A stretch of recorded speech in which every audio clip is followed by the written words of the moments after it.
Hər kəsə salam.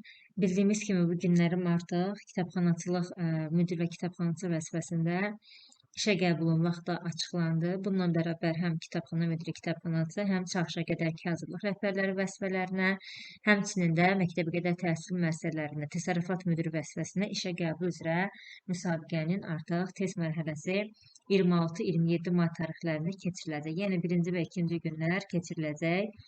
Yəqin ki, ya sabahlarım, ya altı bazar ərzində mütləq şəkildə SMS-lər hər kəsə gəlməlidir. Çünki burada da qeyd olunub ki, imtahanın keçiriləcəyi məkan və vaxt barədə namizədlərə SMS göndəriləcək. Hələ heç kəsə göndərilməyibdir.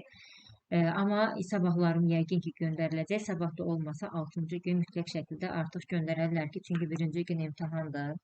Bəli, tez oldu. Ən azı bir 10 gün, 15 gün vaxt verilsə daha yaxşı olardı. Amma 3 gün ərzində artıq 5, 6 və bazar günü var ki, 3 gün ərzində çalışın, yaxşı oxuyun.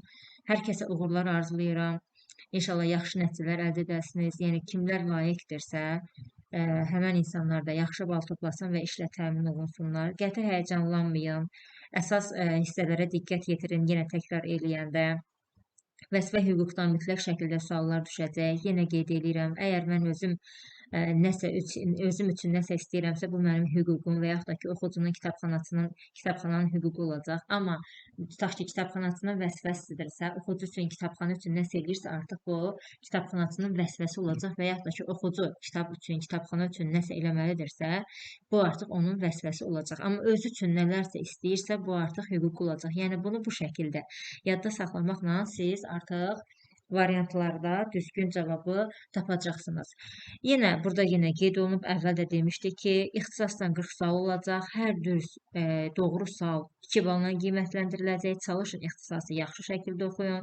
Məktəb kitabxanasının əsasnaməsini təkrarlayın. Kitabxana işi haqqında qanunu təkrarlayın. Biblioqrafiyada katalog kartekalar sistemidir. Çalışın, bunlara nəzər yetirin. İnformatikadan Word-də, Excel-də, Excel-dən düstur düşəcək, düsturlara, funksiyaları daha doğrusu diqqətlə yadda saxlayın. Word-dakı əmrlərin adlarını, şəkillərini çalışın, göz yaddaşınızdan yadda saxlayın. Və yaxud da ki, domenləri əzbər yadda saxlayın, çünki düşsə bu suallardan düşəcək. Belə, 10 sual da informatika, 10 sual məntiqdən olacaq. Baxın, qeyd olunub 90 dəqiqə vaxt veriləcək. Düzdür, azdır dəqiqəmiz, amma sualın sayı da azdır. Cəmi 40 sualdır. Ona görə 90 dəqiqə kifayət eləyər. Təbii ki, çalışın, vaxtdan səmərəli istifadə eləyin.